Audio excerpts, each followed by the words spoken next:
On December 5, 1872, a ship drifting through the Atlantic Ocean triggered one of the greatest mysteries in American maritime history. The vessel looked completely intact from a distance. Its sails were partially raised. The hull showed no major damage. There were no signs of pirates, storms, or cannon fire. But as rescuers climbed aboard, an unbearable silence settled over the deck.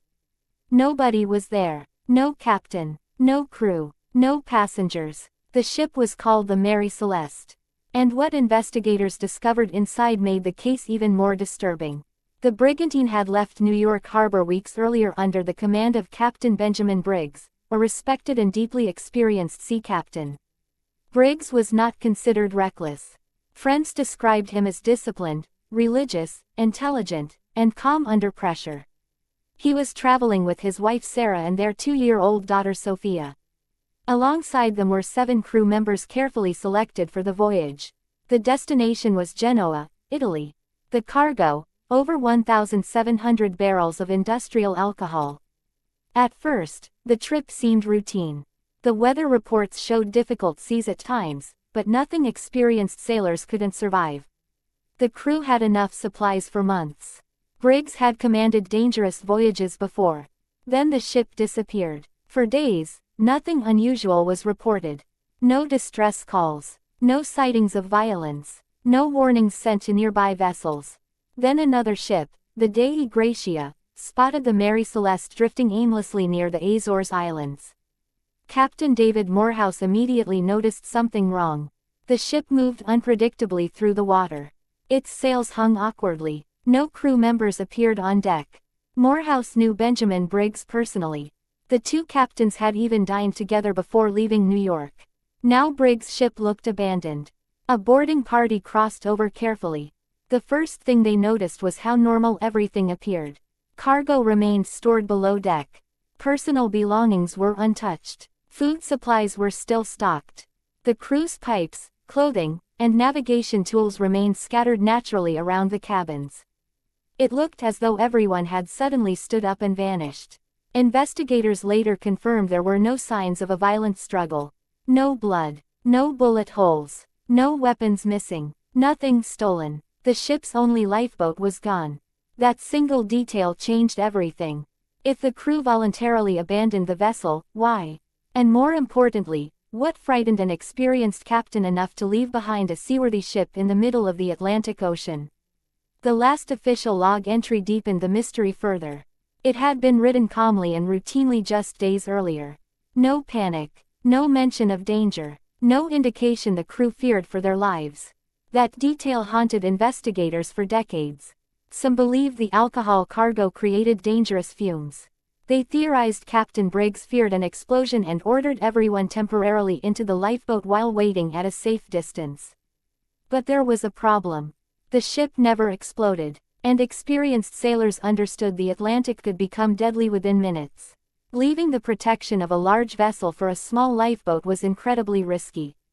Others suspected piracy, but pirates usually stole valuables, cargo, or navigational equipment.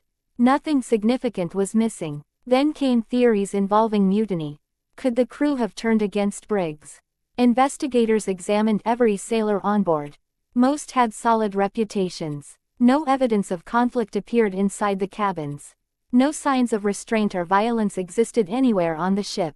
Another theory suggested a seaquake or waterspout may have terrified the crew into abandoning ship. Some researchers believed strange sounds from the alcohol barrels could have convinced Briggs an explosion was imminent. Interestingly, 9 barrels were later found empty. But investigators determined those barrels were made from porous red oak, which often leaked vapors naturally. The mystery only grew darker with time. Insurance fraud accusations emerged against the crew of the Dei Gratia. Since salvaged ships could earn substantial rewards, some speculated the rescuers murdered everyone aboard and staged the abandonment. But official investigations found no evidence connecting Morehouse or his crew to violence. Still, suspicion lingered. The public became obsessed. Newspapers transformed the Mary Celeste into a symbol of fear and supernatural speculation.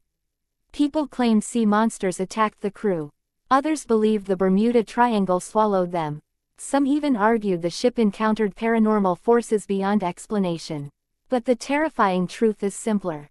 Nobody actually knows what happened. No confirmed remains from the passengers or crew were ever recovered. No verified witness ever reported seeing the final moments aboard the vessel. The Atlantic simply erased them. What makes the Mary Celeste so psychologically disturbing is how ordinary everything looked.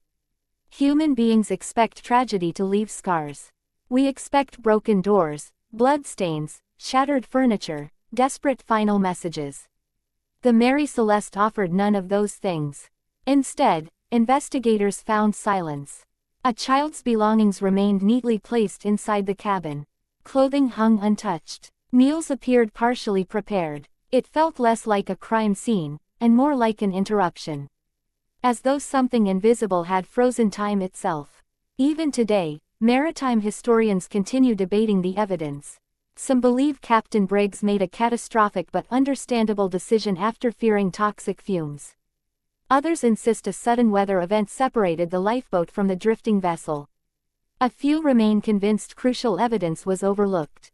But after more than 150 years, one fact remains unchanged. 10 people boarded the Mary Celeste. Not one of them ever returned. And somewhere beneath the Atlantic Ocean, the truth disappeared with them. Subscribe for more that entertain you.